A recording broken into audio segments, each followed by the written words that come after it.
안녕하세요. 말씀 한 줌. 오늘은 요한복음 4장 43절에서 54절 말씀을 함께 살펴보도록 하겠습니다. 제가 먼저 본문을 읽을게요. 이틀이 지남에 예수께서 거기를 떠나 갈릴리로 가시며 친히 증언하시기를 선지자가 고향에서는 높임을 받지 못한다 하시고 갈릴리에 이르심에 갈릴리인들이 그를 영접하니 이는 자기들도 명절에 갔다가 예수께서 명절 중 예루살렘에서 하신 모든 일을 보았음이더라. 예수께서 다시 갈릴리 가나에 이르시니 전에 물로 포도주를 만드신 곳이라.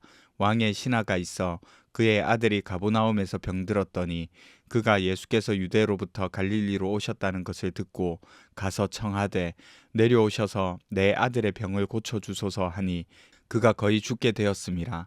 예수께서 이르시되 너희는 표적과 기사를 보지 못하면 도무지 믿지 아니하리라. 신하가 이르되 주여 내 아이가 죽기 전에 내려오소서.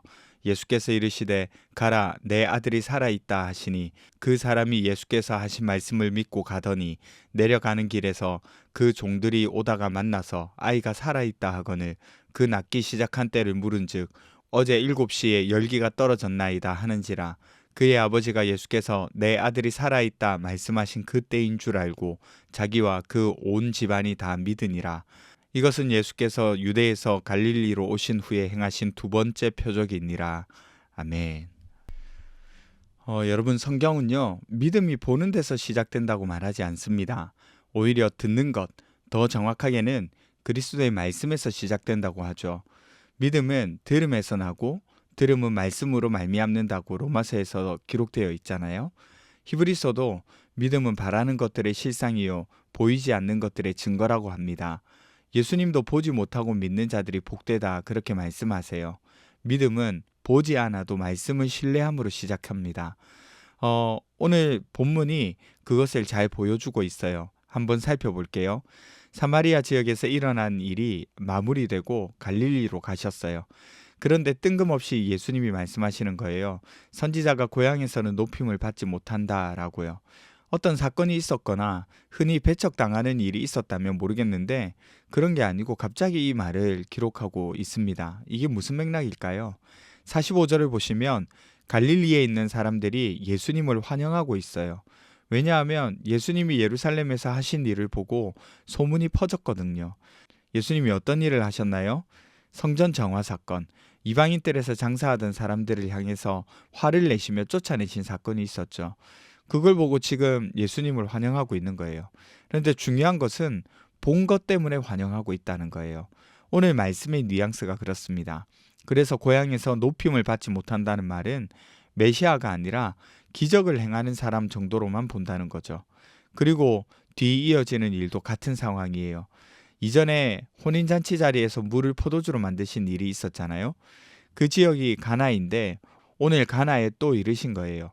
그곳에 왕의 신하가 있었는데 아들이 병이 들었나 봅니다. 죽을 병이었던 것 같아요. 그런데 예수님이 오셨다는 소리를 듣고 찾아온 거죠. 아들을 고쳐달라고요. 얼마나 긴급하고 급박했겠습니까? 그래서 아들 있는 곳으로 모시고 가려고 온 겁니다. 그런데 대뜸 예수님이 하시는 말씀이 표적과 기사를 보지 못하면 도무지 믿지 아니하리라 이렇게 말씀하시는 거죠. 이게 무슨 뜻입니까? 사실 왕의 신하가 말한 뒤에 이 말씀을 하셔서 왕의 신하에게만 하는 이야기라 생각할 수 있는데 그렇지 않아요. 너희는 이라고 말씀하시잖아요. 갈릴리 사람들 전체를 향한 말씀입니다. 그 사람들에게 내가 누구인지 말로 증언해도 믿지 않고 무언가 눈으로 확인할 수 있어야만 믿으려고 한다고 책망하시는 거예요.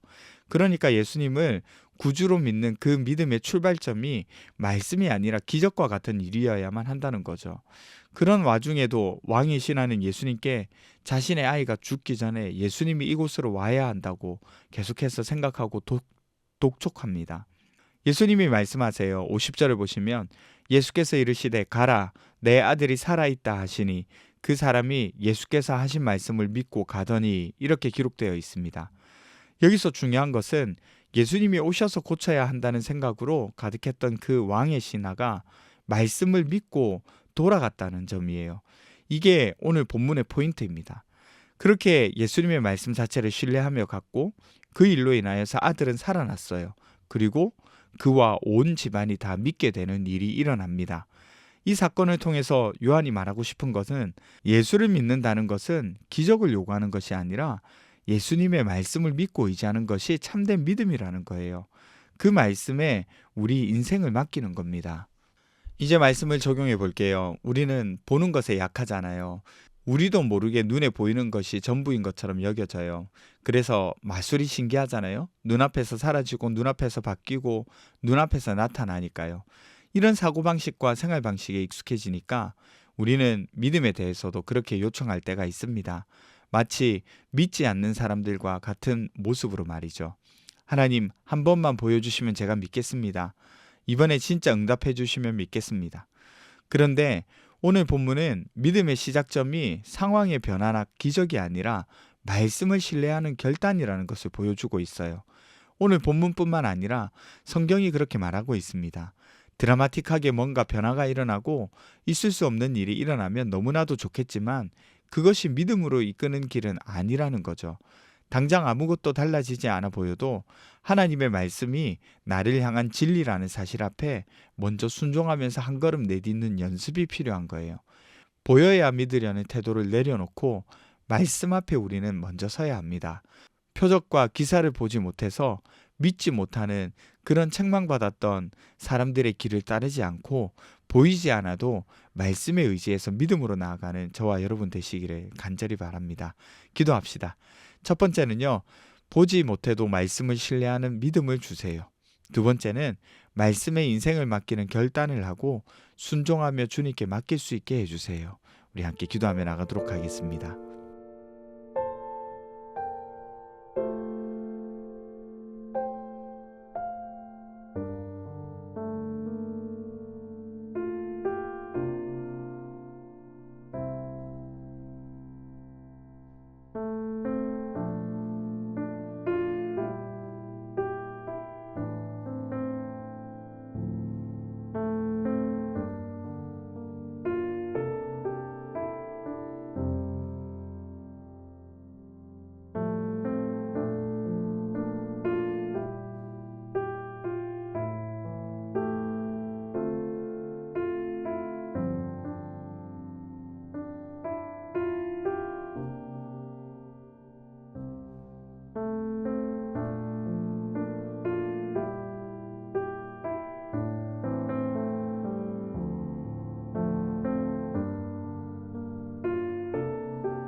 하나님, 말씀을 통하여서 믿음이 생기는 은혜를 주시고 또 말씀을 통하여서 믿음이 더 단단해질 수 있도록 도와주세요.